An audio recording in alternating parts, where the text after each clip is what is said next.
Bonjour à tous et à toutes. Comment ça va aujourd'hui en ce 8 mars, jour de la journée de lutte pour le droit des femmes? Je ne sais pas si vous êtes comme moi et si vous adorez aussi cette journée. Personnellement, j'aime pas du tout. J'ai l'impression que c'est la journée où les hommes se sentent le plus libres de nous expliquer la vie, de nous expliquer comment lutter pour nos droits. Merci Piboons pour l'abonnement, pour le suivi. Je ne sais pas. C'est mon deuxième live, donc concrètement, déjà, j'ai l'impression que techniquement, ça se passe un peu mieux que la dernière fois.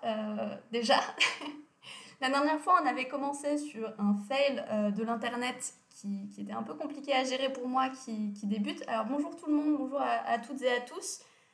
Non, c'est pas pour le. Non, non, mais ça, je sais. Je, je sais que pour le follow, j'ai pas encore la possibilité d'avoir des abonnés. En réalité, je m'en fiche un peu. Mais c'est. Bref. Ouais, alors attendez. Je vais juste dégager ça.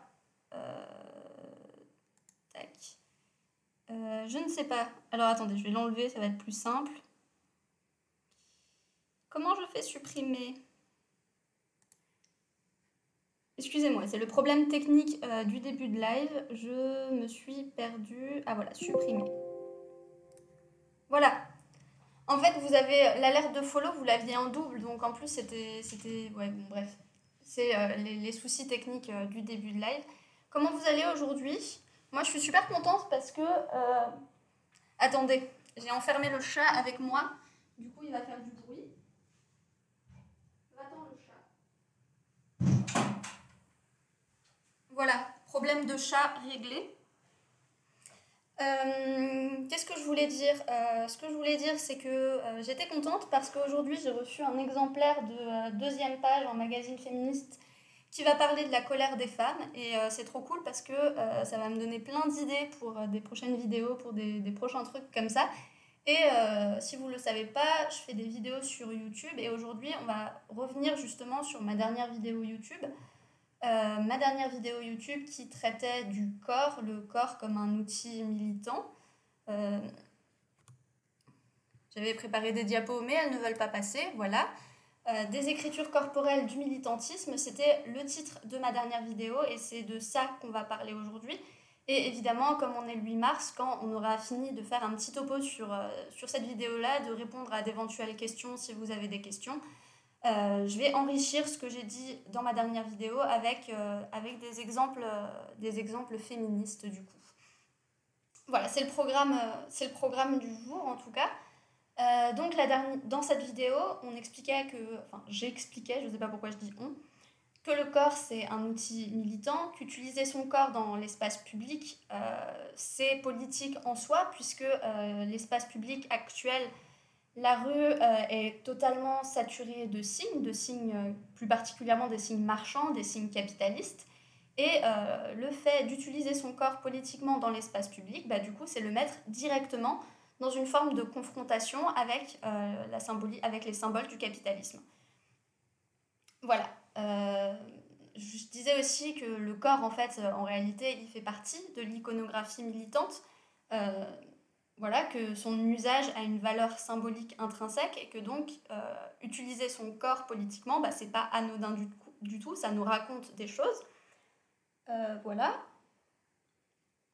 Que c'était un moyen d'expression politique privilégié aussi, puisque finalement, il permet une certaine visibilité, alors que, par exemple, l'affichage politique, aujourd'hui dans l'espace public, eh ben, il est un peu, comment dire, il est un petit peu perdu dans l'immensité des signes capitalistes avec les enseignes, avec les publicités, enfin concrètement il y en a partout et ça se déploie comment dire, et il y a de plus en plus de différentes formes d'affichage publicitaire, des fois on en retrouve même peint sur les sols, enfin vraiment, il y en a partout, et que du coup l'affichage, ça c'était la vidéo précédente, mais l'affichage, punaise, l'affichage politique, l'affichage militant, eh ben, c'est certes un outil intéressant, mais c'est un outil qui est galère pour trouver de la visibilité, quoi, parce que concrètement, il est au milieu de tellement d'autres choses, et il va pas rester longtemps, il va être arraché, il va être recouvert, du coup,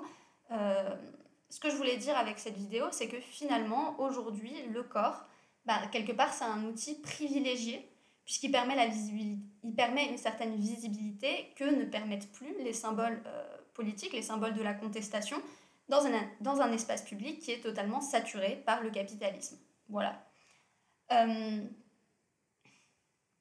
La problématique de l'occupation de l'espace, c'est une problématique qui est importante et à laquelle le militantisme répond de tout un tas de manières. C'est-à-dire que, par exemple, tout ce qui est mouvement des places, donc une nuit debout, Occupy Wall Street, qu'est-ce qu'il y a eu d'autre, l'occupation de la place Tahrir en Égypte, Los Indignados en Espagne, tout ça, c'est déjà cette problématique de l'occupation de l'espace par d'autres moyens que l'affichage. Et on en a déjà parlé dans une autre vidéo que celle-ci, que celle dont on parle aujourd'hui. Mais aujourd'hui, on s'intéresse donc au corps. Est-ce que je suis en train de m'embrouiller totalement, je crois? J'ai des notes et tout, mais c'est compliqué en réalité. C'est compliqué parce que c'est compliqué, parce que j'ai pas encore l'habitude de parler comme ça directement sur Twitch. C'est quelque chose de vraiment neuf pour moi et c'est pas facile. Voilà, donc dans une première vidéo, on s'était intéressé. Oui, ma connexion tient mieux que la dernière fois, mais la dernière fois, je sais vraiment pas pourquoi ça allait pas en fait. Parce que, certes, j'ai une mauvaise connexion, ça je le savais, mais la dernière fois, c'était vraiment encore pire que d'habitude. C'était vraiment pour m'emmerder pour le premier live, il fallait que cette connexion soit pourrie, je sais pas. Mais là, en tout cas, ouais, ça a l'air de tenir à peu près. J'ai aussi essayé d'enlever des fioritures et tout ça de ce que je faisais. J'ai fermé tous les trucs qui pourraient me prendre de la connexion, machin, mais ça a l'air de tenir. Je suis contente. Au moins, je pense que je vais confortablement pouvoir faire des formats un peu podcast comme ça, en discutant, un peu en mode radio.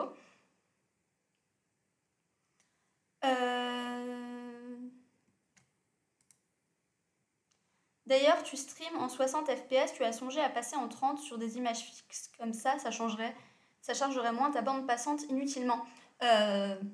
Alors, c'est une bonne question. J'étais persuadée en fait.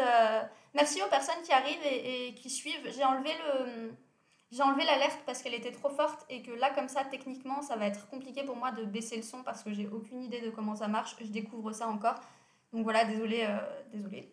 Et ouais, il faudrait que je change ça apparemment. Parce que je pensais pas. J'étais persuadée en fait d'être en 30 fps. Donc on changera ça pour la prochaine fois. Voilà, donc je vais revenir un petit peu sur mes notes et sur ce que je racontais par rapport à tout ça, par rapport à la manifestation, du coup par rapport à l'outil comme corps. Le corps comme outil du militantisme, comme outil politique. Et du coup, dans la vidéo dont on parle aujourd'hui, je m'étais principalement intéressée à la manifestation et on avait essayé de voir deux exemples par rapport à la manifestation. Deux exemples d'utilisation du corps. Déjà, la manifestation en elle-même, c'est évidemment une utilisation du corps, puisque concrètement, c'est des corps en mouvement. Donc voilà. La manifestation, du coup, elle utilise les corps pour faire exister des positions politiques dans l'espace public, et parfois, d'ailleurs, en risquant de les mettre à mal. Bonsoir, Chardiel. Et parfois, du coup, en risquant de mettre en péril ces corps. La manifestation, c'est une accumulation de corps. C'est aussi intéressant comme outil parce que c'est une donnée quantifiable, ça donne des informations sur combien une revendication, combien une lutte peut être partagée, même si évidemment c'est pas du tout une donnée exacte, c'est pas parce que, je sais pas, il y a 10 000 personnes, bon déjà ça fait une très très grosse manifestation, mais admettons qu'il y ait 10 000 personnes qui sortent dans la rue, je sais pas, aujourd'hui pour les droits des femmes, admettons qu'il y ait 10 000 personnes qui soient sorties dans les rues, ça veut évidemment pas dire qu'il n'y a que 10 000 personnes en France qui s'intéressent aux droits des femmes. Mais quand même, ça donne une idée de quantité par rapport à un certain nombre de personnes qui seraient intéressées par les revendications des femmes, par la lutte des femmes, tout ça. Et ça, c'est assez important parce que symboliquement, ça signifie beaucoup, ça permet d'en parler et ça donne une certaine visibilité qui n'est pas négligeable. Dans ces vidéos où on parle du corps, dans mon interprétation du corps comme outil militant, je parle d'écriture corporelle du militantisme. Et en fait, ces écritures corporelles, c'est tous ces moyens différents, tous ces différents modes d'action qui vont utiliser le corps pour militer, qui vont utiliser le corps à des fins politiques. Pour remettre ça un peu dans son contexte, c'est une idée que j'avais développée en écrivant mon mémoire en 2018, parce que j'ai fait un master de design projet, et du coup je m'intéressais aux écritures militantes dans l'espace public, pas forcément corporelles, mais je m'intéressais aux écritures militantes dans l'espace public, et du coup c'était quelque chose qui m'avait vraiment intéressée, qui avait été une des parties les plus importantes de mon mémoire, de se demander à quelle fin pouvait être utilisé le corps, et du coup j'avais parlé du coup d'écriture corporelle du militantisme, pour remettre un peu ça dans son contexte. Donc dans cette dernière vidéo, on avait développé 2 exemples, qui étaient du coup le Black Bloc et l'étude blanche. Alors attendez, il faut que je change de slide, voilà, comme ça je vous montre un petit Black Bloc, enfin petit, grand Black Bloc du 1er mai 2018 à Paris. Voilà, donc j'avais essayé d'expliquer un petit peu qu'est-ce que c'était le Black Bloc.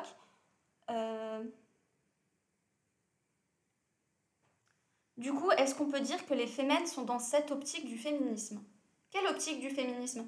Alors, les fémènes sont clairement dans l'optique d'utiliser le... Ici, on ne parle pas nécessairement de féminisme. Là, je reprends un petit peu les idées que j'ai...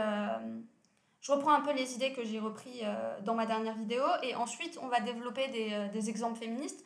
Mais sinon, oui, clairement, les fémènes utilisent leur corps.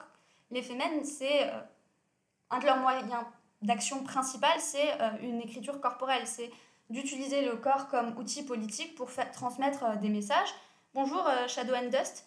Donc c'est clairement, oui, les fémènes en fait elles s'inscrivent dans le fait d'utiliser le corps comme outil politique. Et vraiment, je pense que même si je suis pas du tout, je suis pas du tout en accord avec les idées qui sont des fémènes, c'est pas du tout le féminisme qui m'habite moi, mais clairement d'un point de vue théorique, oui, elles utilisent leur corps politiquement, et oui, les fémènes inventent et réinventent des écritures corporelles du militantisme. Voilà, donc si j'en reviens au Black Bloc, j'expliquais du coup... Oui, voilà, alors on est d'accord, Chardiel, c'est effectivement un moyen, c'est effectivement un des moyens d'action qu'elles utilisent, c'est un des moyens d'action qu'elles privilégient, c'est d'utiliser le corps comme outil politique, clairement. Et on le verra un petit peu plus tard quand j'en aurai fini avec ce petit point sur cette dernière vidéo. Mais pour les femmes, coucou Elistico, pour les femmes c'est encore... ça a quelque chose d'encore plus symbolique d'utiliser le corps, parce que dans la société patriarcale, le corps des femmes a une place qui est particulière, qui n'est pas du tout la même que le corps des hommes. Mais on va voir ça tout à l'heure. J'en ai vu beaucoup l'utiliser aussi à la Pride. Utiliser quoi? Utiliser leur corps. Parce qu'en fait, là, quand je parle d'écriture corporelle... Salut, je viens juste de rentrer de manif. Je suis éclataxe. Ouais, bah tu m'étonnes. Bonsoir, Robert Reeves. Je comprends pas trop ce que tu veux dire, du coup, par rapport à l'utiliser... à l'écriture sur le corps. En fait, l'écriture corporelle du militantisme... Ce que j'appelle écriture corporelle du militantisme, c'est le fait d'utiliser son corps comme outil militant. C'est-à-dire qu'il n'y a pas besoin qu'il y ait écrit quelque chose dessus. Alors bien évidemment, le fait d'écrire quelque chose sur son corps, ça s'inscrit totalement dans les écritures corporelles, dans ce que j'appelle les écritures corporelles du militantisme. Évidemment, ça s'inscrit là-dedans. Mais il n'y a pas besoin d'écrire sur son corps pour qu'on puisse parler d'écriture corporelle du militantisme. C'est simplement... Non, c'est pas seulement avec les messages écrits, c'est l'écriture corporelle du militantisme, et c'est pour ça qu'on va parler de Black Bloc. Les Black Blocs écrivent pas particulièrement sur leur corps, en fait. Je vais utiliser justement, là, vous parler de 2 exemples, ce sera peut-être plus clair.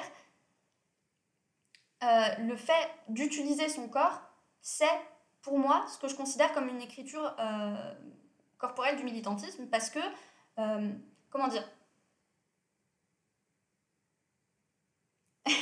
Hey, mais tu as quasi pas de décalage avec nous, qui êtes-vous et qu'avez-vous fait d'antipatriarcat? Bah écoutez, c'est ma connexion qui va un petit peu mieux aujourd'hui, et c'est tant mieux.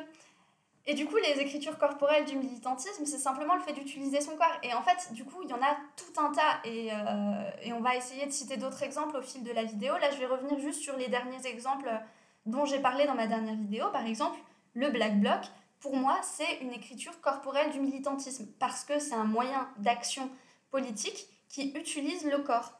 Et je vais un petit peu expliquer pourquoi, parce que le Black Bloc, déjà, il va... Non, mais c'est intéressant, Chardiel, c'est intéressant, t'inquiète pas. Faut que j'apprenne aussi à savoir un petit peu quand interagir avec le chat et quand je dois continuer mon speech. Voilà, je débute un petit peu, donc j'ai un peu de mal à savoir exactement en quel temps mettre quoi, mais bon, ça viendra au fur et à mesure. Je vais boire un peu de café avant de reprendre, et ensuite je passerai du coup à l'exemple des Black Blocs que vous avez depuis un petit moment sur l'écran maintenant.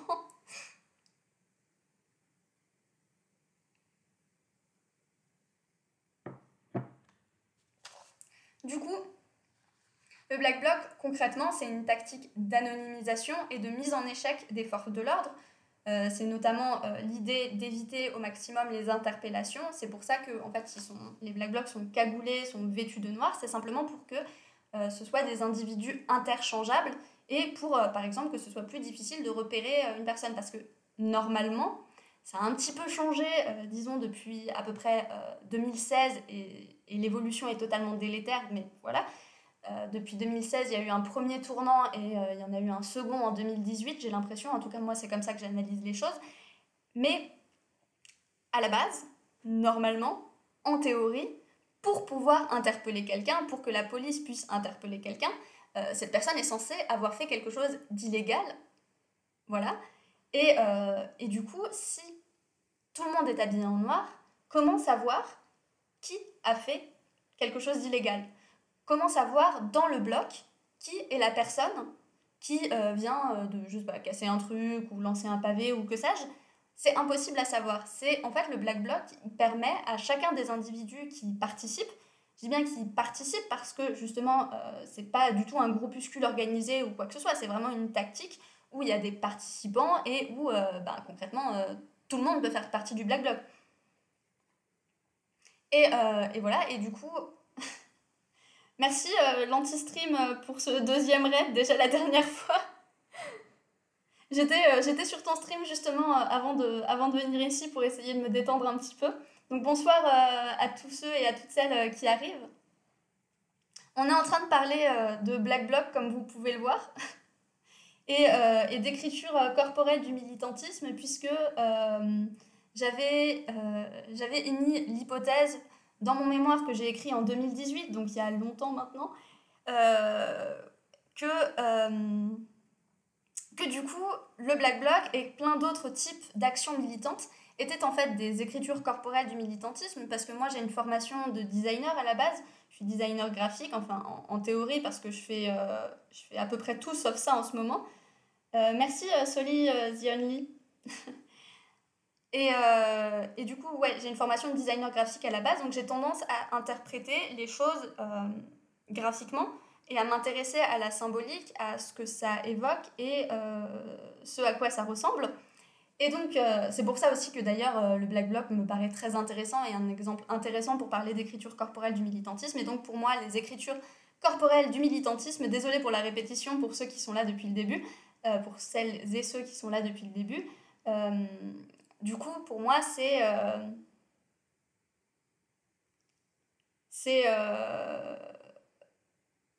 alors attendez, là je me suis perdue dans ce que je disais. Pour moi, les écritures politiques du militantisme, c'est le fait d'utiliser son corps pour militer, c'est le fait de prendre son corps comme un outil militant. Et pour moi, c'est ce que fait le Black Bloc, donc j'étais en train d'expliquer ça. Le Black Bloc, du coup, c'est à la fois un ensemble et à la fois des individus qui se rejoignent. En fait, les individus se rejoignent en un temps et en un lieu donné, et ça fait du Black Bloc une entité, mais uniquement en un temps et un lieu donné. L'allure du Black Bloc, elle permet à la fois de s'anonymiser, du coup, et parallèlement aussi de le rendre reconnaissable. Le kawaii noir, les baskets noires, le t-shirt noir qui sert de cagoule souvent, les masques à gaz ou les masques de protection et toutes ces petites choses-là, c'est des éléments de protection et d'anonymisation, mais qui, en plus de rendre anonyme et en plus de rendre anonyme, ça devient un moyen de reconnaissance. concrètement, si vous voyez un black bloc passer dans la rue, je veux dire, vous savez ce que c'est, vous le voyez, genre, c'est pas le genre de truc qui va passer comme ça, inaperçu, quoi. Et donc c'est aussi en ça que c'est intéressant symboliquement, en tout cas, pour l'iconographie de la contestation, c'est un élément qui est important pour ça, parce qu'il est reconnaissable, parce que quand on le voit, on sait de quoi il s'agit. La couleur noire, elle est intéressante aussi, parce que au-delà du fait que je suis persuadée que le noir, c'est principalement en tout cas une question de praticité, parce que le noir c'est facile à trouver, pratiquement tout le monde a des vêtements noirs, voilà. Le noir c'est aussi l'obscurité et tout ça, donc ça a un lien avec l'invisibilisation, ça a un lien avec le fait de ne pas être vu, et ça a un lien aussi avec la symbolique de l'anonymat et tout ça, donc je pense qu'il y a beaucoup de ça dans le choix de la couleur noire, mais quelque part, ça rappelle aussi, même si évidemment tous les participants et toutes les participantes au Black Bloc ne sont pas nécessairement anarchistes, ça rappelle quand même évidemment le drapeau noir anarchiste, forcément, et surtout ça donne une allure inquiétante en fait à l'ensemble, le fait d'avoir un groupement tout noir comme ça, je sais pas vous, de l'avoir sur l'écran en face de moi là depuis le début, je trouve ça un peu inquiétant quand même. Même si, évidemment, à titre personnel, je vois pas du tout le Black Bloc forcément d'un mauvais œil ou quoi que ce soit, mais néanmoins, symboliquement, comment dire, ma sensibilité, quand je vois un Black Bloc, me dit « c'est inquiétant ». Et donc, l'esthétique politique qui est construite par le Black Bloc, elle est construite de fait. C'est pas du tout une esthétique politique qui est cosmétique. C'est pas genre, à un moment donné, ils se sont dit vas-y, on va mettre des casques, on va s'habiller en noir, ça va être classe et tout ça, ça va représenter ça ou ça. C'est quelque chose qui se construit de fait. Parce que, d'un point de vue pratique, ça a un intérêt politique, ça a un intérêt tactique surtout. Et du coup, cette esthétique du politique, elle n'est pas cosmétique, elle est totalement construite par les faits, du coup. Voilà, donc à l'esthétique des corps, parce que du coup, le Black Bloc, c'est principalement une esthétique des corps, puisque c'est ces corps ensemble qui le construisent. Il y a d'autres éléments qui s'ajoutent, il y a souvent du coup les fumes. Là, je parle du coup de l'esthétique qui émane du Black Bloc. L'esthétique qui émane du Black Bloc, il y a donc les corps, mais il n'y a pas que ça, il y a d'autres choses qui vont s'y ajouter. Par exemple, il y a les fumigènes, il y a les potentielles rues des pavés, il y a les panneaux publicitaires et les vitrines brisées, il y a les flammes, il y a les barricades, il y a les messages qui sont souvent laissés derrière sur les murs, il y a aussi les différents messages qu'on peut retrouver sur les banderoles. Tout ça, ça nourrit une certaine iconographie de la contestation, et surtout, ça fait exister une iconographie du désordre et de l'insurrection. Et ça, c'est quelque chose aussi politiquement qui fait passer un message qui va plus loin qu'on est plein en train de manifester en noir. Parce que souvent, on a tendance... les médias ont tendance à parler du Black Bloc vraiment comme un espèce de groupuscule de casseurs qui veut juste casser la ville et tout ça. Mais en fait, c'est beaucoup plus complexe que ça. Et visuellement, symboliquement, ça nous parle. Ça nous parle et ça, comment dire. Et je sais pas si vous... Je sais pas combien de personnes s'intéressent à ça et tout ça, mais par exemple, les symboles, la gauche, par exemple, a certains symboles, la droite en a d'autres.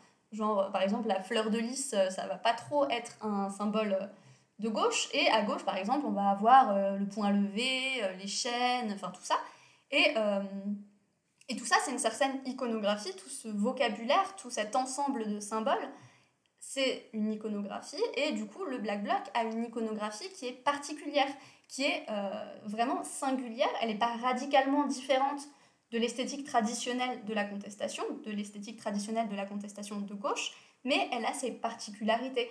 Et elle a une particularité qui, moi, me paraît relativement intéressante. Il y a un certain sociologue, faudrait que j'articule, qui s'appelle Maxime Boisdy, lui, il parle d'iconologie parce qu'il est un petit peu dans une optique un peu différente de la mienne quand je parle d'écriture corporelle du militantisme, mais ça se rejoint sur certains points. Et notamment, il dit que l'imagerie politique, ça peut aussi être un acte Et c'est ça que fait exister le Black Bloc. Là, je vous ai mis une citation sur l'écran.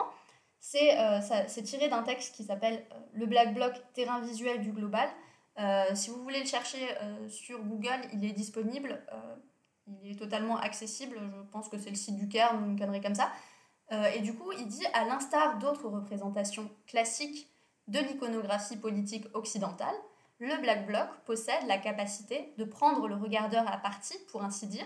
L'imagerie politique peut être davantage qu'un ensemble de motifs donnant une visibilité formelle ou symbolique aux institutions établies ou aux forces qui s'y opposent. Elle peut être un acte qui, aussi modeste soit-il, contribue à leur pérennisation ou à leur ébranlement. En situation, je ne sais toujours pas quel sentiment avoir face à côté des Black Blocs. Par contre, effectivement, en manif, ça a un impact symbolique très fort. En situation... Je comprends pas trop ce que tu veux dire, Cyrilou, en fait, parce que... ouais, je comprends pas trop, en fait, ce que tu veux dire. Bonjour, Whisky.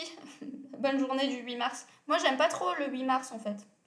J'ai déjà expliqué pourquoi et on pourra revenir dessus éventuellement tout à l'heure, mais moi, j'aime pas des masses cette journée. Ça m'embête un peu.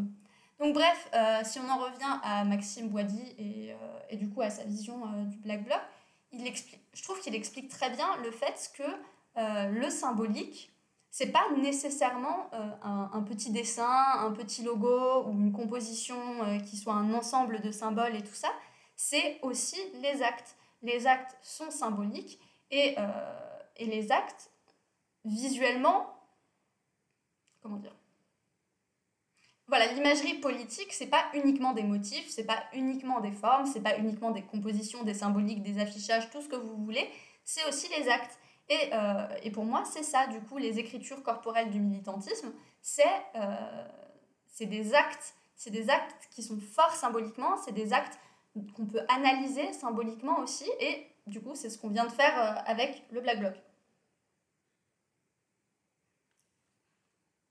En général, si tu veux avoir les mêmes modes d'action que tu vas à côté, si tu veux pas, t'essayes de pas rester à côté, et voilà, c'est un peu tout. Ouais, c'est ça l'utilisateur. Et c'est d'ailleurs un truc qui est super intéressant. On va pas trop en parler aujourd'hui parce que sinon on va aller sur un autre sujet total. Ça me fait penser au cortège de tête en fait. Parce que, comment dire, avant 2016-2018, le Black Bloc, il était vraiment indépendant des cortèges de manifestations, des cortèges syndicaux, des cortèges des partis, notamment parce que les cortèges syndicaux et les cortèges des partis ne voulaient pas être assimilés au Black Bloc, donc forcément, ils s'en tenaient un petit peu éloignés. Il y avait comme une sorte de division entre les deux. C'était un peu deux entités le même jour, à peu près au même endroit, mais quand même qui essayaient de se différencier, ou en tout cas les partis et les syndicats essayaient de s'en différencier. Et en 2016, et après avec les années c'est devenu de plus en plus important, il y a quand même l'entité du cortège de tête qui est apparue. Et déjà de base, dans les Black Blocs, dans la stratégie du Black Bloc, il n'y a pas forcément chaque participant et participante au Black Bloc qui va agir violemment, qui va faire des actes violents. Il y a une partie du Black Bloc, et même... comment expliquer ça ? Il y a une grosse partie du Black Bloc qui sert principalement à ce que ceux qui agissent puissent passer inaperçus, puissent être anonymisés dans la foule.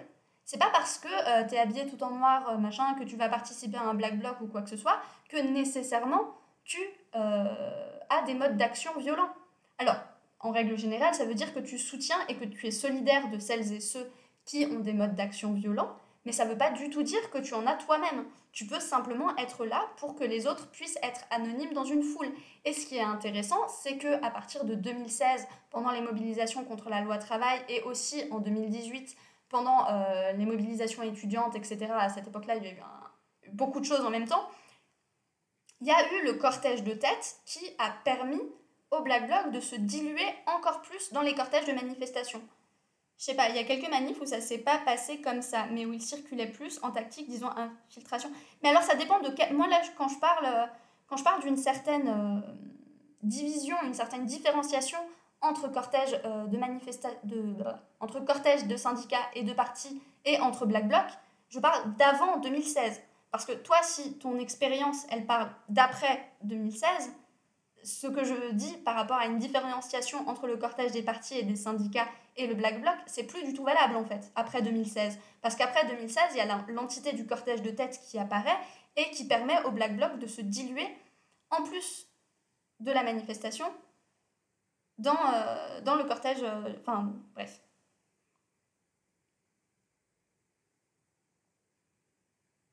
Après, je sais pas si on peut parler du Black Bloc, que plusieurs, en fait, on connaît assez peu le Black Bloc.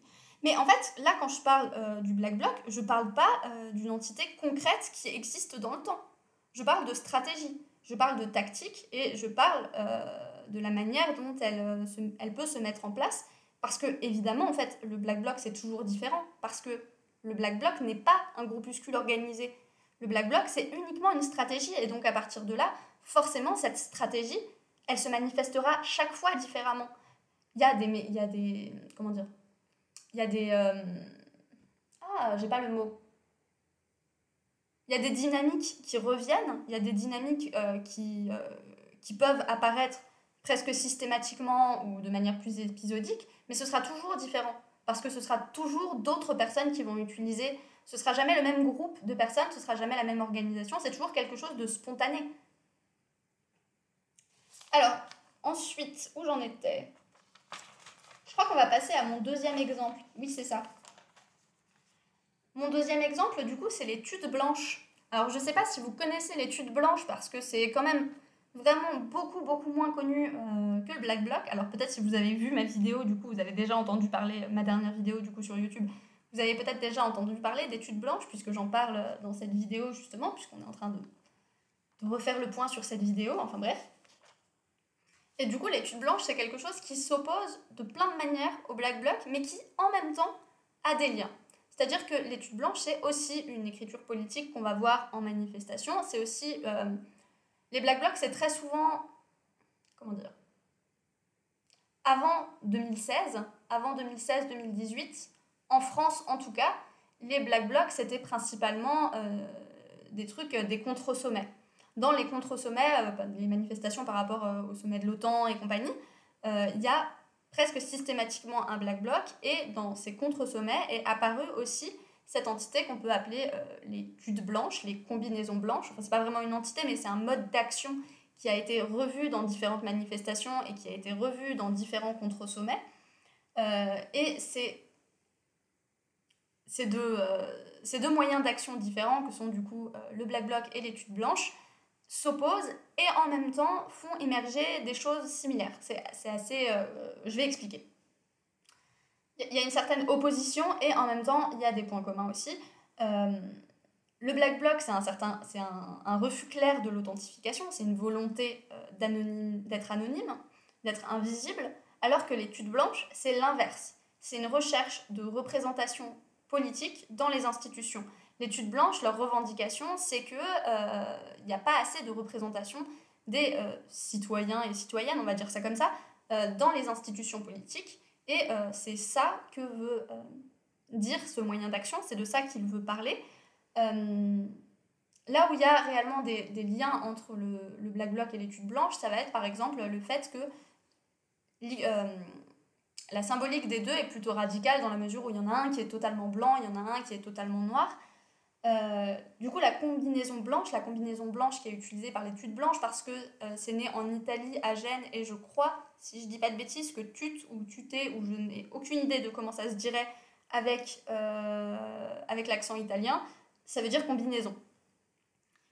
Je connaissais pas ce groupe, tu as fait une vidéo là-dessus, c'est ça? Oui et non. En fait, là, aujourd'hui, ce live, c'est un retour sur ma vidéo, sur ma dernière vidéo, où j'ai parlé de tout ça. J'ai parlé des écritures corporelles du militantisme, j'ai parlé du Black Bloc, un peu plus sommairement, je dirais, que ce que je viens de faire ici. Et j'ai parlé aussi d'études blanches, et justement, j'essayais de présenter cette idée d'écriture politique du militantisme dans ma dernière vidéo.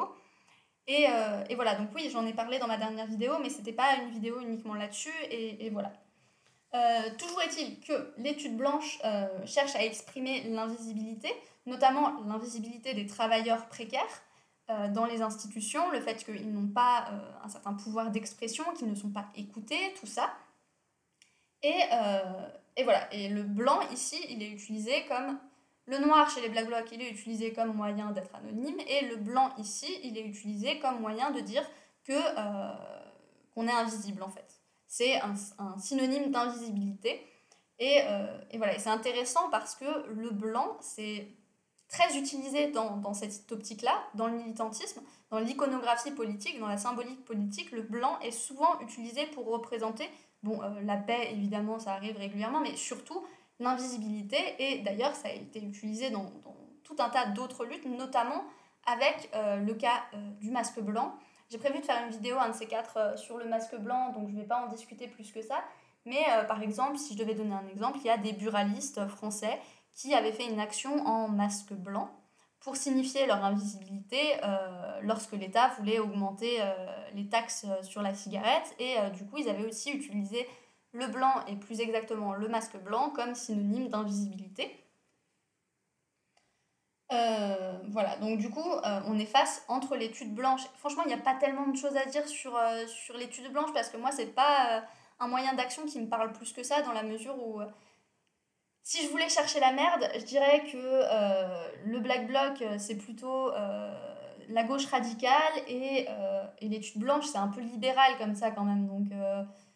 Donc voilà, c'est deux esthétiques qui sont radicales parce que une toute blanche, une toute noire, mais qui sont diamétralement opposées. Déjà, le noir, le blanc, ça s'oppose symboliquement, évidemment, mais les deux sont quand même liés à la représentation. Le Black Bloc, il va chercher du coup l'anonymat, l'invisibilité, tandis que les tudes blanches vont chercher la représentation et la visibilité. Voilà. Et donc, là où je voulais en venir avec ces deux différents exemples, et ensuite on va enrichir justement ce que j'avais dit dans ma vidéo avec des exemples féministes, parce que, oui, j'aime pas trop le 8 mars, mais on est quand même le 8 mars, donc on va parler un petit peu de féminisme. Tout ça, toutes ces écritures corporelles du militantisme, le choix des moyens d'action, le choix des tactiques qu'on utilise en manifestation, qu'on n'utilise pas qu'en manifestation, en fait, le choix de tactiques militantes qu'on utilise, c'est des choix qui sont totalement politiques et surtout qui donnent des informations par rapport à nos idéologies. C'est-à-dire que si on voit quelqu'un utiliser tel type de moyen d'action, ou qu'en tout cas quelqu'un revendique d'utiliser tel type ou tel type de moyens militants, de moyens d'action, on va pouvoir avoir des informations sur son idéologie. Déjà, par exemple, certes, il y a des gens de gauche radicale qui sont totalement pacifistes et non violents, évidemment, mais si quelqu'un utilise la violence... Non, en fait, je suis en train de me perdre et je suis en train de me rendre compte aussi que ce que j'allais dire était faux, donc oubliez les 10 dernières secondes là, et je vais continuer. C'est vrai que le Black Bloc, c'est pas trop sauce d'aime. Bah oui, voilà, c'est ça. Alors, évidemment, c'est une évidence, mais bon, écoutez, c'est comme ça. Je sais pas si ma prochaine slide, elle est adaptée ou pas. Non, ce n'est pas encore le bon moment. Donc du coup, les corps, c'est des outils qui sont politiques, qui par leurs actions, par leurs gestes, par leur posture, par leurs attributs, portent des discours politiques qui sont différents. Coucou Anartube. À la fin de la vidéo, donc la vidéo dont je parle depuis le début, hein, si du coup vous n'avez pas compris que je parle d'une de mes vidéos, à la fin de la vidéo, je disais qu'il y avait possibilité d'y avoir plein d'autres exemples pour parler du coup des écritures corporelles du militantisme. Il faut que je boive du café.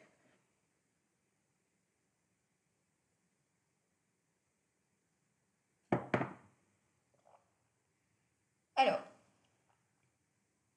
donc voilà, on va passer aux exemples féministes. Comme ça, au moins, c'est plus simple. Donc dans la société dans laquelle on vit aujourd'hui, on vit clairement dans une société qui est patriarcale, et dans une société patriarcale, dans le patriarcat, le corps des femmes, il a une certaine symbolique particulière. Le corps des femmes, c'est pas anodin, c'est un objet symbolique presque. Il y a une certaine, dans la société patriarcale, il y a une certaine objectification du corps des femmes. C'est un objet de désir, c'est quelque chose qui est presque considéré comme étant à la merci des hommes.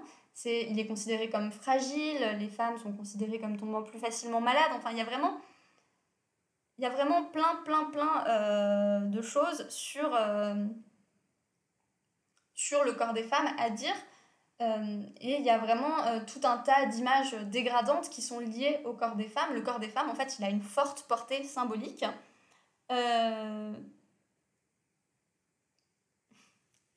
Salut ici, oui, finalement, je peux passer, je ne sais pas combien de temps, mais voilà, coucou. Bah, coucou Loki, merci d'être passé, enfin, merci de passer, du coup. Où j'en étais, moi? Au corps des femmes. Le corps des femmes qui a une forte portée symbolique, surtout dans le patriarcat, puisqu'il est souvent perçu comme étant un objet de désir, un objet fragile, etc. Et principalement dans l'espace public, parce qu'on en revient à l'espace public. Moi, mon dada, c'est l'espace public. Au-delà du fait que j'adore parler de militantisme, de déblatéré politique, de parler de symboles et d'iconographie, l'espace public, c'est vraiment ma passion. Je pense qu'on peut le dire comme ça. Et l'espace public est aussi patriarcal. Il y a un certain monopole des hommes dans l'espace public. On peut parler du harcèlement de rue, on peut parler du fait que les hommes prennent tout l'espace avec leur corps. Le manspreading, c'est exactement ça. C'est les hommes qui s'étalent vraiment. Passion, espace public. Mais oui Voilà, par exemple, les femmes, vous avez toutes dû déjà avoir cette expérience. Toutes les femmes, toutes les personnes perçues comme femmes, on a déjà expérimenté ça. C'est que quand on se déplace dans la rue, ce n'est jamais les hommes en face de nous qui vont se décaler. Jamais. C'est-à-dire que si je marche sur le trottoir et que je me retrouve face à un homme et que, évidemment, il y en a un des deux qui doit se décaler parce que sinon on va se foncer dedans, ça va être la catastrophe. Enfin, la catastrophe, j'exagère un peu. Mais c'est jamais les hommes qui vont se décaler. Ça va toujours être nous. Et ça fait partie de ça, ça fait partie du fait que les hommes, dans l'espace public, ils sont chez eux. L'espace public leur appartient, alors que nous, nous on est déjà un petit peu en situation d'insécurité quand on se retrouve dans l'espace public. Il y a aussi le fait que les hommes se mettent souvent très très proches de nous dans l'espace public, et ça nous rend très mal à l'aise. Enfin, peut-être qu'avec le Covid et les distances de sécurité et tout ça actuellement, c'est un peu moins visible, mais habituellement on peut l'observer littéralement, genre dans une file d'attente, c'est très courant que des hommes justement se mettent très proches des femmes, alors que lorsque c'est un homme qui est devant eux, ils vont garder une certaine distance. Anartube, c'est ce genre de truc qui m'a fait poser des questions sur mon genre. Mais j'ai déjà entendu ça à plusieurs reprises, justement, des gens qui se sont questionnés sur leur genre à cause de leur perception, à cause de la manière dont il et elles étaient perçus dans l'espace public. On est chez nous. Mais oui, mais c'est ça, les hommes se sentent chez eux dans l'espace public, c'est exactement ça. Alors que les femmes, beaucoup moins. Les femmes sont beaucoup moins à l'aise que les hommes dans l'espace public en règle générale, et c'est aussi lié à des infrastructures, justement, c'est ce que j'allais dire maintenant, c'est que chez les ados, justement, à la puberté, il y a quelque... Attendez, je me suis perdue. Je me souviens de cette fois où l'abject Darmanin avait sorti: dans certaines cités, on voit plus de petits garçons que de petites filles dans la rue, à des doigts de découvrir que les hommes ont le monopole de l'espace public partout, et en plus, il y a la BAC en bas de chez toi, ça donne moins envie de sortir. Non, mais en fait c'est comme ça partout, évidemment que c'est comme ça partout. Il y a clairement pas que dans les cités où il y a plus de garçons, il y a plus d'hommes dans la rue. Ça, c'est exactement partout. Les hommes se sentent chez eux et les normes font qu'ils le sont, en fait. Oui, c'est exactement ça. C'est au-delà même de se sentir chez eux. C'est que vraiment, la rue est à eux. Et justement, ça commence déjà dès l'enfance. Par rapport à l'enfance, je pense par exemple à la cour d'école. La cour d'école, où en règle générale, la majorité de la cour d'école, dans certains bars bistrots, il y a 0 femme. Bah ouais, mais en fait, oui. Mais je sais pas si t'as déjà mis les pieds dans un bar punk ou un bar métal, en fait, il n'y a pas beaucoup de femmes non plus. Hein. Il n'y a vraiment pas beaucoup de femmes non plus. Enfin, t'appelles un Artube, donc probablement que oui, mais moi, j'étais pas mal dans les milieux punk et tout ça quand j'étais plus jeune. Alors, je suis pas vieille, hein, mais quand j'étais plus jeune. Et clairement, il y a beaucoup moins de femmes. Il y a très peu de femmes, voire parfois, il y en a pas du tout. Et du coup, les infrastructures donnent le monopole aux hommes. Oh oui, je connais les soirées-concerts de métal et de punk, je confirme. Bah ouais, voilà, tu vois. Et Et du coup, les infrastructures vont confirmer le monopole des hommes, puisque justement, comme le disait Loki, les hommes sont chez eux dans l'espace public. C'est au-delà de la perception, c'est vraiment au-delà du sentiment. Voilà, et du coup, je disais que ça commençait dès l'enfance, par exemple dans les cours d'école. Moi, j'ai encore ma petite sœur qui a 10 ans, qui m'a parlé de ça il n'y a pas très longtemps, et donc on parle en 2021, hein, qui m'a parlé de ça il n'y a pas très longtemps, que les garçons ne veulent pas que les petites filles jouent au foot, et du coup, les petites filles ne jouent pas au foot. Sauf que dans la plupart des cours d'école, le terrain de foot, c'est la majorité de la cour d'école. Et donc ça veut dire que déjà, dès l'enfance, les petits garçons ont le monopole sur la cour d'école, ce qui a un impact mais assez fort. Et finalement, à la puberté, donc qui est la période d'accentuation de la différenciation sociale genrée, je ne sais pas pourquoi j'ai écrit cette phrase de manière aussi compliquée, mais bref, la puberté, c'est vraiment un moment charnière où il y a une réelle différenciation genrée qui existe déjà avant, mais qui est moins importante quand même, j'ai l'impression en tout cas. Les éléments de l'espace public, là on sort de la cour d'école, les éléments d'espace public qui sont prévus pour les adolescents, donc tout ce qui est skatepark, multisport et compagnie, c'est aussi monopolisé par les hommes. C'est aussi des endroits où les femmes sont spectatrices. Quand il y a des femmes qui vont au skatepark, dans les skateparks c'est peut-être légèrement en train de changer, surtout depuis qu'ils mettent en place des matinées ou des après-midi seulement pour les femmes, pour les filles, pour les jeunes filles, pour les ados, bref, peu importe comment on les appelle. Mais la plupart du temps, dans les skateparks, près des stades multisports, près des stades de foot dans les villages et compagnie, les femmes sont spectatrices et les hommes sont acteurs. Et ce qui est totalement différent.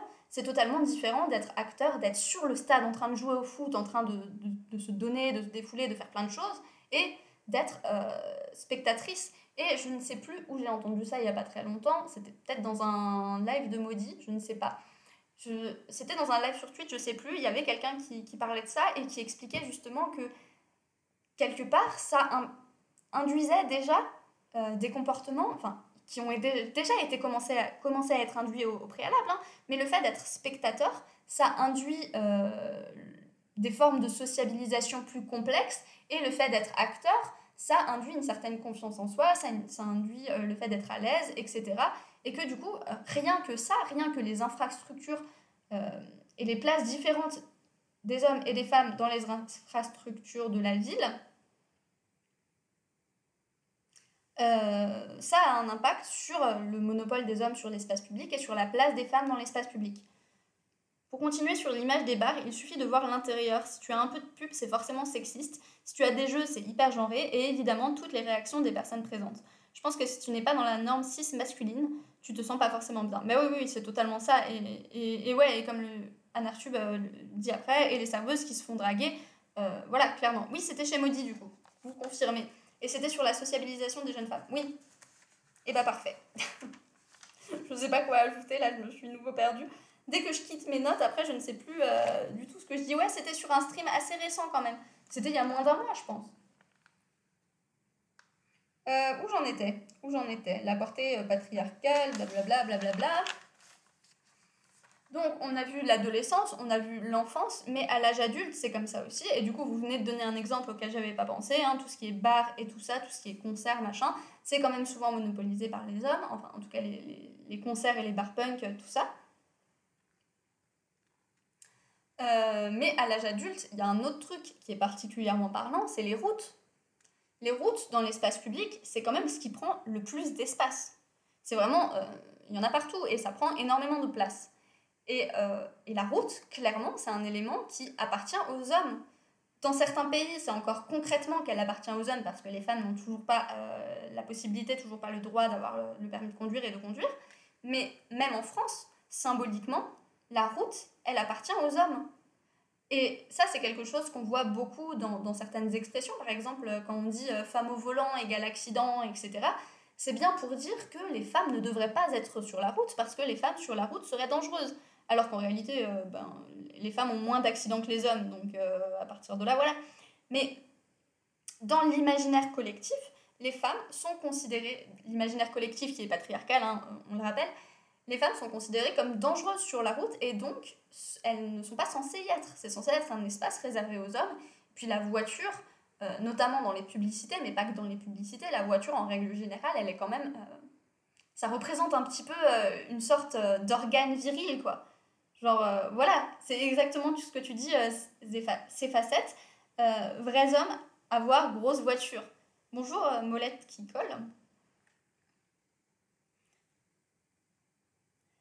C'est à peine surprenant, il y a un bar dans ma ville où si on donne son soutif, on a une conso gratuite et le soutif est pendu au plafond.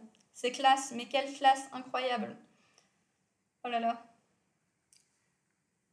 Et donc, si je voulais pas... Tout ça, c'était pour parler un petit peu de la manière dont est perçu le corps des femmes, qui n'est pas du tout perçu de la même manière que le corps des hommes, évidemment, qui est un peu... Le corps des femmes, c'est vraiment un objet de désir et tout ça, et qu'en plus, dans l'espace public, les femmes sont vraiment dans une certaine insécurité. Il faut que je boive du café.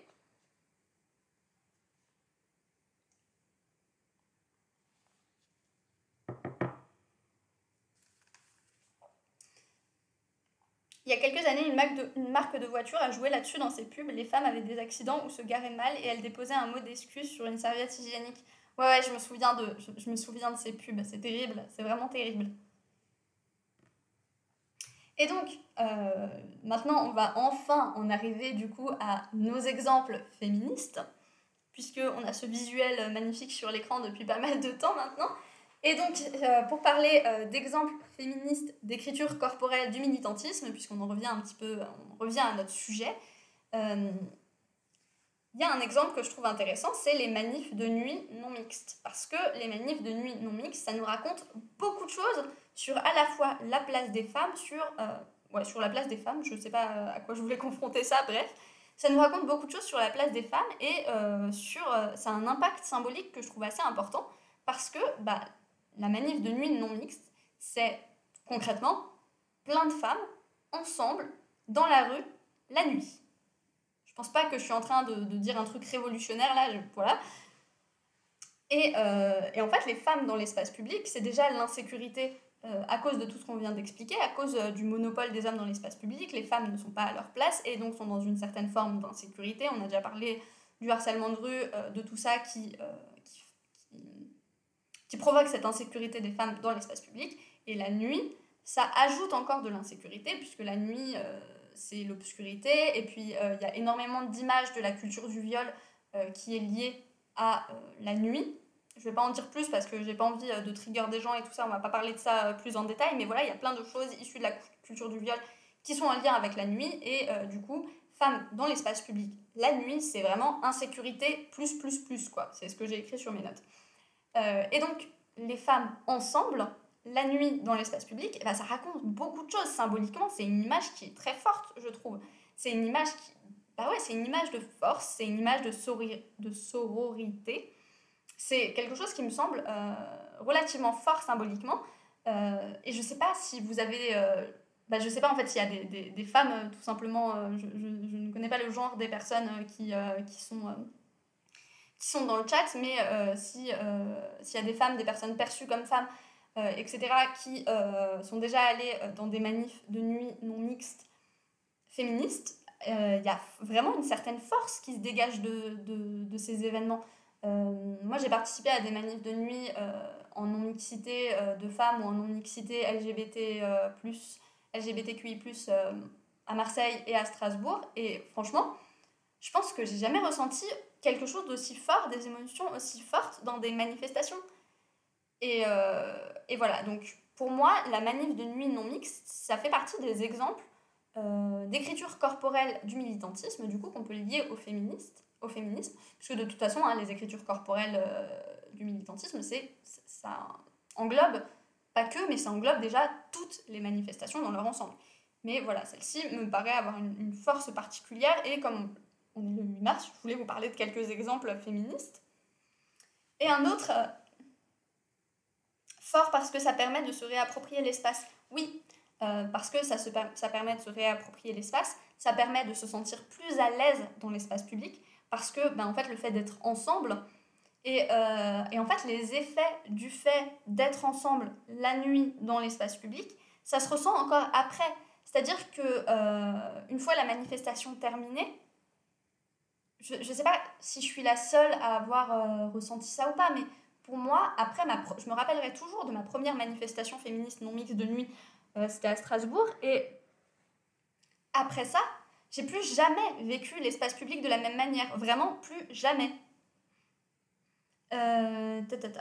Surtout la nuit, entre les pressions sociales normales et les pressions non dites, c'est très fort, oui. Bah oui, et il y a aussi beaucoup de choses qui sont dues à ce qu'on nous dit, quoi. C'est-à-dire que, concrètement, euh, moi, je suis beaucoup sortie la nuit dans la rue. Enfin, comment dire? J'ai assez peu pris en compte dans ma vie comment dire? Les conseils qu'on me disait en mode non, mais la nuit, fais attention, sors pas, reste pas toute seule et tout ça. Et j'ai tendance à croire que y a on nous dit beaucoup ça pour nous faire peur et pour nous maintenir chez nous, plus que par rapport à un risque réel. Parce que, évidemment, le risque la nuit dans la rue pour une femme seule, il existe. Mais est-ce que ce risque n'existe pas aussi en soirée avec des gens, avec ses potes dans son propre appart, et partout finalement? Pour une femme, je suis désolée, pour une femme, aujourd'hui, le risque, il est dès qu'on est avec des hommes en fait. Et parfois, enfin moi, mon expérience me dit que seule dans la rue, je ne suis pas plus en danger que dans mon appart avec des hommes. Mais voilà, après ça c'est aussi une question de perception et tout ça, mais j'ai l'impression que toute cette symbolique de peur autour de la nuit, autour des femmes seules et tout ça, c'est vachement... ouais, c'est vachement pour nous faire peur, peut-être. Je ne sais pas, mais là je suis en train de m'égarer et c'est pas du tout truc, mais... j'ai beaucoup entendu ce sentiment de force et de sécurité des manifs non mixtes. Ouais, bah je suis pas la seule alors. C'est une injonction qui est bien pratique, elle détourne une vraie inquiétude et s'en sert pour contraindre encore plus les femmes. Oui, moi j'ai l'impression que c'est, je sais pas si c'est le mot approprié, que c'est coercitif. Voilà. Non mais le risque que les inconnus, il y a qu'eux qui agressent les femmes, alors que bah, pas du tout en fait. Enfin, genre, tu l'as écrit entre guillemets et tout ça, donc je comprends bien que c'est pas ton discours, Lisator, mais la plupart des femmes, en fait, la plupart des cas d'agression sexuelle, de violence sexuelle, si je dis pas de bêtises, c'est autour de 87%, mais ça pourrait être même plus, c'est quelqu'un qu'on connaît. Perso, j'ai déjà peur de sortir en talons, jupe de base, alors seule la nuit. Non, mais je comprends cette peur, parce que en fait, elle est justifiée. Mais là où je comprends pas, c'est que Enfin, comment dire? C'est une peur qui est justifiée dans la mesure où une femme seule qui croise des hommes dans la rue, oui, il y a moyen qu'elle soit en danger. Mais en fait, une femme chez elle avec des hommes, est-ce qu'elle n'est pas tout autant en danger? Des hommes qu'elle connaît pas très bien, hein, parce que évidemment, je me sens pas en danger quand je suis chez moi avec mon frère, avec mon père, avec des potes très proches, quoi. Même si, bien évidemment, on sait jamais ce qui peut arriver, mais je me sens pas en danger dans ces moments-là. Mais je veux dire, parfois, on est avec des gens, enfin, comment dire? Disons que les proches, c'est pas une valeur sûre. Et c'est ce qu'on voit par les chiffres, en fait. Que, ouais, les proches, c'est pas du tout une valeur sûre. Mais à côté de ça, évidemment, la nuit, seule, la rue, pour une femme et tout ça, bien évidemment, ça reste dangereux. Mais pas forcément plus que d'autres endroits. C'est ça que je veux dire. Mais après, c'est aussi pour ça que je trouve que justement les manifs de nuit en non-mixité, que ce soit non-mixité LGBTQI+, ou que ce soit non-mixité de femmes, personnellement, les deux m'ont fait ressentir des émotions totalement similaires. Euh, je trouve que c'est vraiment très important pour ça parce que ça permet de se sentir plus à l'aise dans l'espace public, même après. Et même si ça ne le permet pas après, je trouve que c'est déjà très fort de le vivre, ne serait-ce que pendant un moment, de vivre cette confiance dans l'espace public, parce qu'on est bien entouré, parce qu'on est entouré de gens qui ont une certaine confiance, et parce qu'en fait, on amplifie notre force via la force des autres, et inversement. Et je trouve que c'est quelque chose de vraiment important, et que voilà, je sais pas ce que je voulais dire de plus. Je pense que c'est quelque chose de fort d'un point de vue des émotions et que c'est important et que du coup ça me paraît être une écriture politique, une écriture corporelle du militantisme qui, moi, me paraît très importante. Ensuite, j'avais encore un autre exemple. J'avais préparé un deuxième exemple féministe de ça, une autre écriture corporelle du militantisme liée au féminisme. C'est par rapport aux violences conjugales. Alors, les violences conjugales, c'est quelque chose qui, depuis quelques années, alors attention, en même temps, axer la prévention sur les menaces extérieures permet de gommer les réalités sur les menaces dans les cadres intérieurs. Comme ça, dès qu'on parle d'une agression dans un milieu familial ou salarié, on pourra dire plus facilement que c'est une exception. C'est une technique de l'heure. Oui, c'est tout à fait ça. C'est totalement ça. Alors, là, on va partir sur un exemple qui est lié du coup aux violences conjugales. C'est une thématique qui est vraiment très importante ces dernières années, qui a vraiment émergé dans les débats féministes évidemment, mais même dans le débat public, avec notamment le fait de compter les femmes, de compter les féminicides. Voilà, les collages féministes, c'est déjà comment dire, c'est symptomatique en fait de cette apparition dans le débat public des violences conjugales, de l'importance qui est donnée dans le débat public aux violences conjugales, dans le débat féministe principalement quand même. Les collages féministes, c'est déjà un symptôme de ça, c'est déjà en lien avec l'espace public, mais bon, évidemment, ce n'est pas une écriture corporelle. Pour bien faire la différence, j'essaie de donner un petit peu différents exemples, puisque les collages féministes ne constituent pas des corps, c'est-à-dire que le collage féministe, c'est du papier sur des murs. Alors, certes, par contre, là où il y a quelque chose quand même d'important dans le collage féministe, c'est que du coup, ça induit, c'est un petit peu,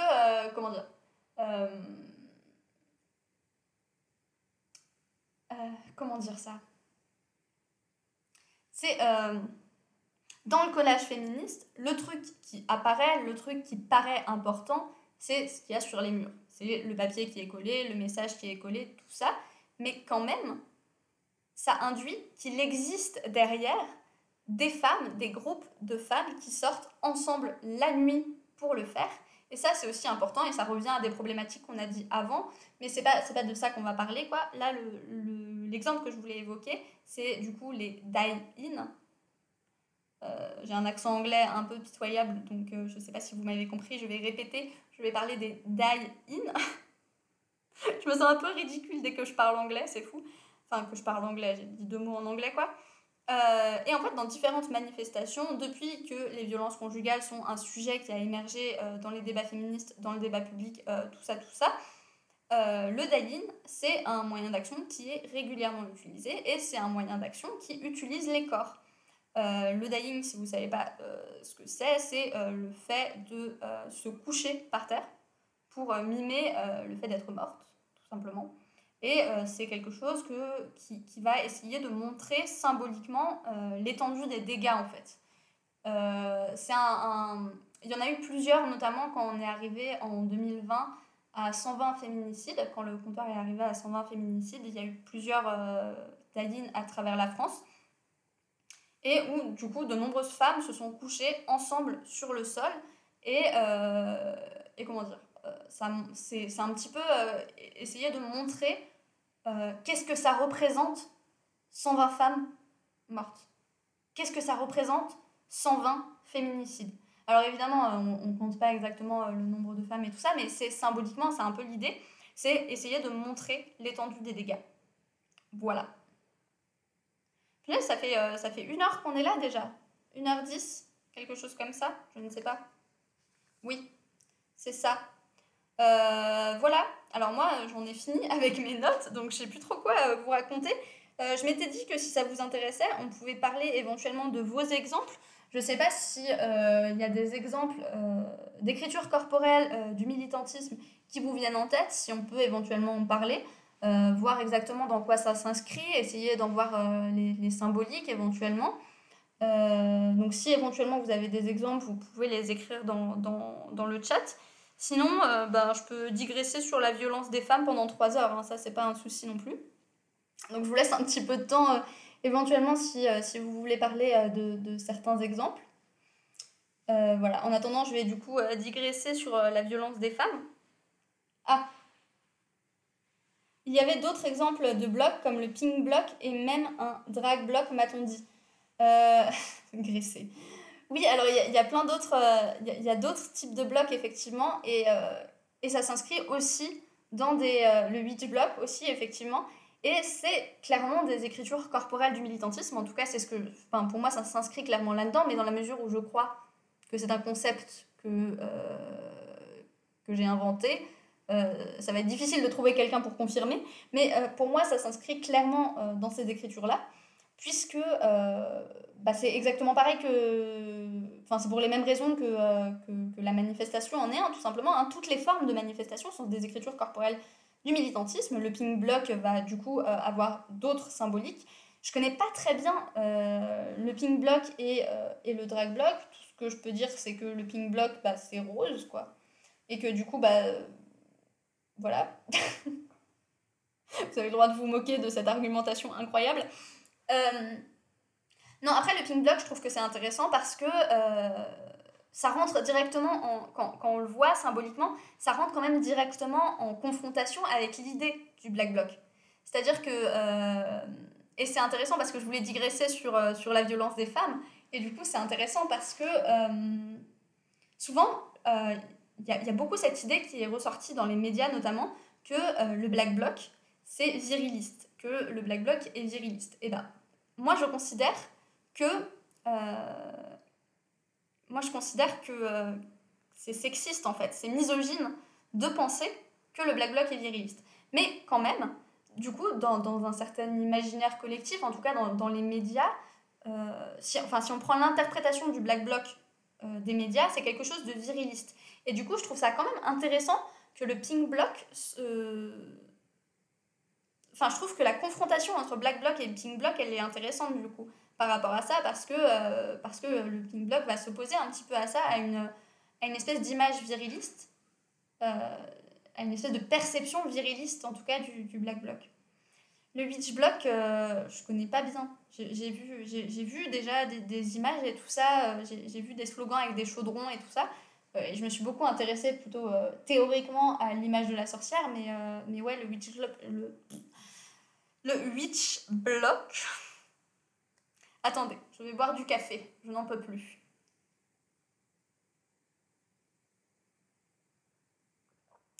Le witch block, je ne connais pas vraiment ce qu'il veut dire.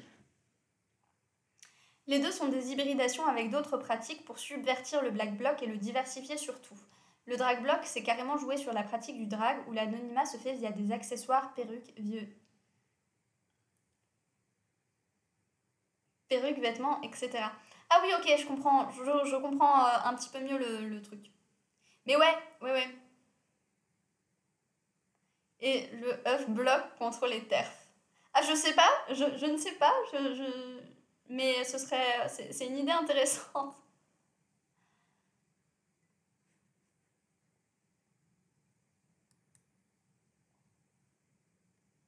Le pink block, c'est surtout pour les luttes cuir et éviter la présence de mascu. Ouais, bah ouais, j'imagine bien, ouais.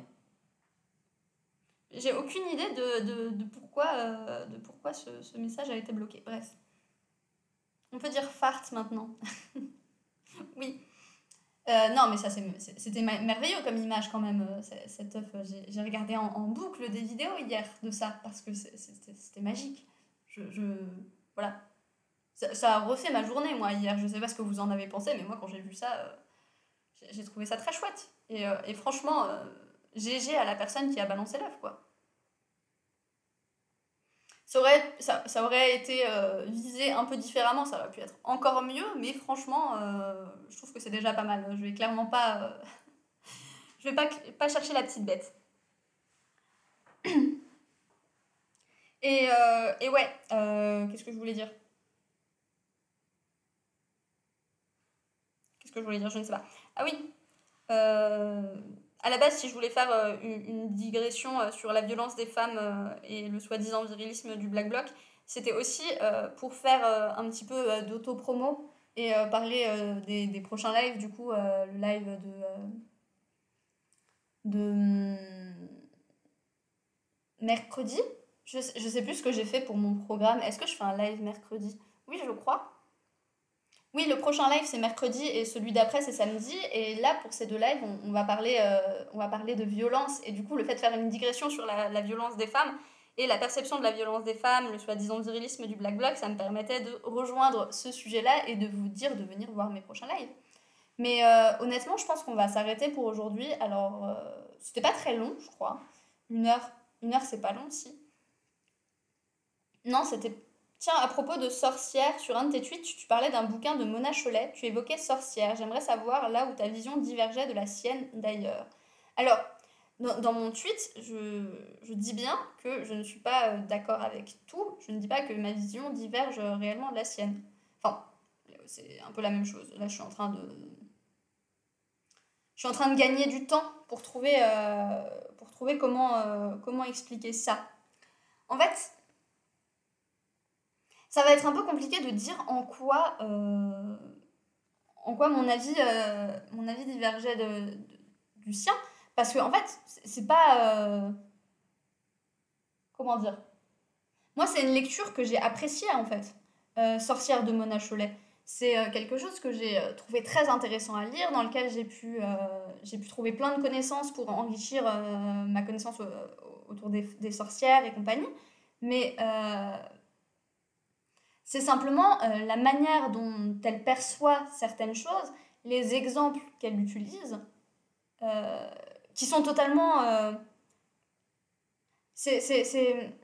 En fait, c'est pas que c'est une question qui demanderait une longue réponse, c'est surtout que c'est une question qui, sans le livre entre les mains et les différents exemples, est assez difficile à répondre. Parce que oui, il y a plein de choses, il y a plein de petits détails sur lesquels mon avis est différent de Mona Chollet. Mais c'est pas que... parce que, en fait, mon tweet, c'était pas pour dire sorcière de Mona Chollet, c'est pas bien, machin, tout ça, parce que je le pense pas. C'est un livre que j'ai apprécié, tout ça. C'était simplement pour dire que lire Silvia Federici qui parle des sorcières après avoir lu Mona Chollet qui parle des sorcières, ça faisait quand même une certaine confrontation. Parce que Silvia Federici, elle a une vision qui est très matérialiste, elle a une vision qui est très marxiste, un peu, enfin, qui est vraiment dans cette optique-là, et qui réutilise les constructions dont parle Marx dans son féminisme. Et du coup, à côté de Federici, et seulement en fait à côté de Federici, Mona Chollet, ça a l'air libéral.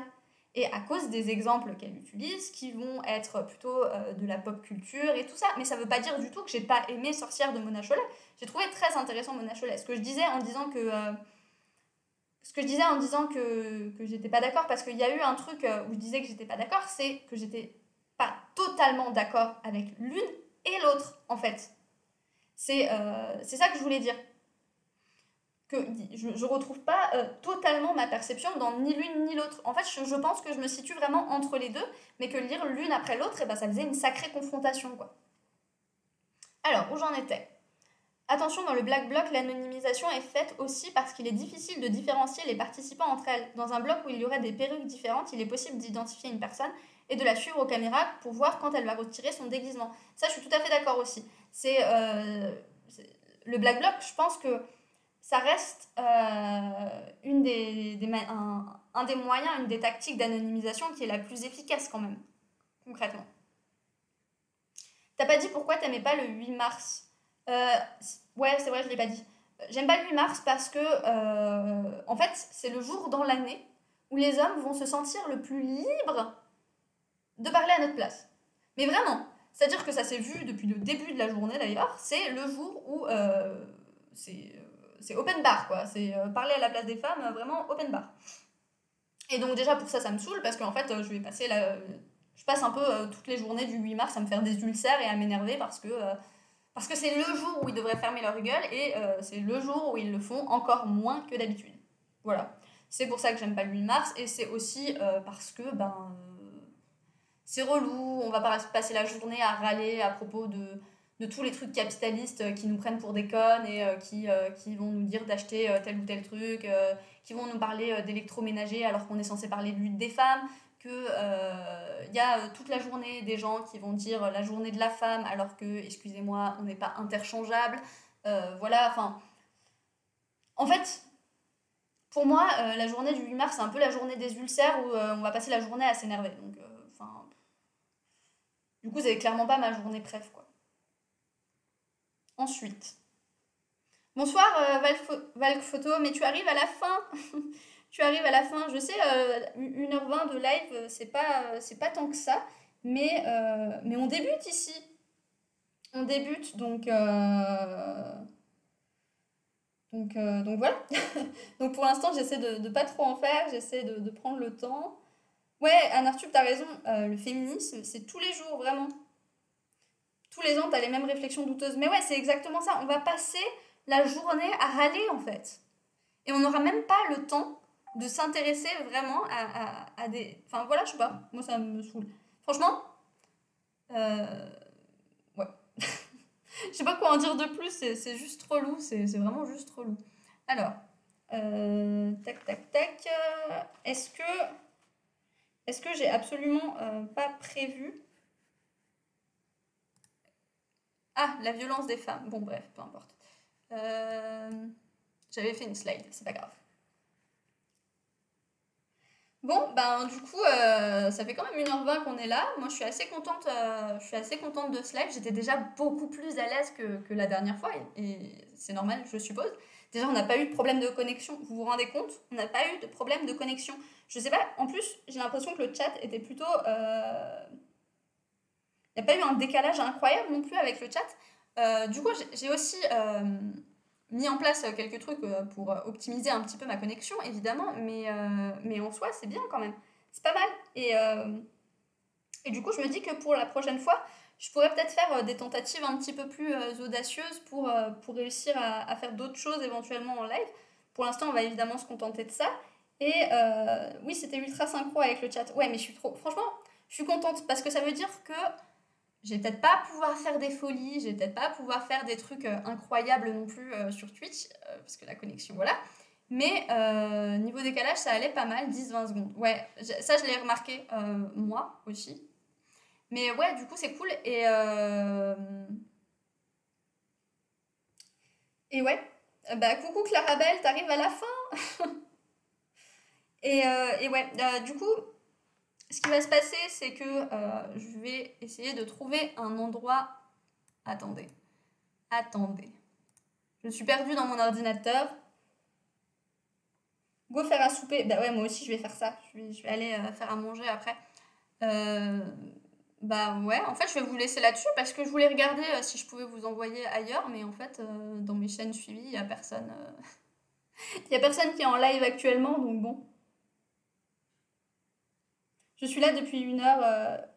Ah, ok. D'ailleurs, du coup, tu disais coucou à quelqu'un d'autre et confirme 0 coupure. Ouais, bah c'est trop bien. Je suis contente. Je vais sûrement pas pouvoir.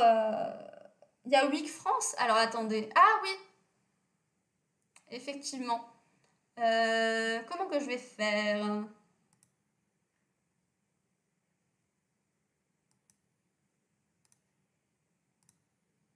Hop.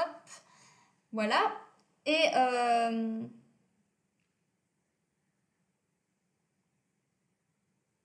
Joline, femme trans, est en live en ce moment. Bon bah alors, ok, parce que bah, je pense que Week France n'a clairement pas besoin de moi.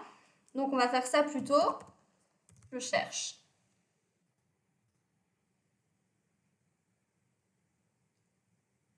Et donc, qu'est-ce que je voulais dire? Que pour ce qui est d'ici, on se retrouve mercredi. Mercredi à 20h. Et mercredi à 20h, on va parler de la violence, on va parler de la violence. Et on va lire un extrait, on va lire en fait la suite de la partie de la dernière fois sur de comment la non-violence protège l'État et donc qui traitait de la non-violence est inefficace. Et j'ai trouvé, c'est bon, la personne dont tu parles, je l'ai trouvé. Et voilà. Donc moi, je vais vous laisser là-dessus. On se retrouve mercredi, on se retrouve sinon samedi, et je vous souhaite une très bonne soirée. Merci à toutes et à tous d'être venus. Merci à ceux qui ont suivi la chaîne pendant le live. Voilà. C'était très chouette, je suis très contente et j'ai hâte de recommencer déjà. Donc je vous laisse là-dessus, passez une bonne soirée et merci.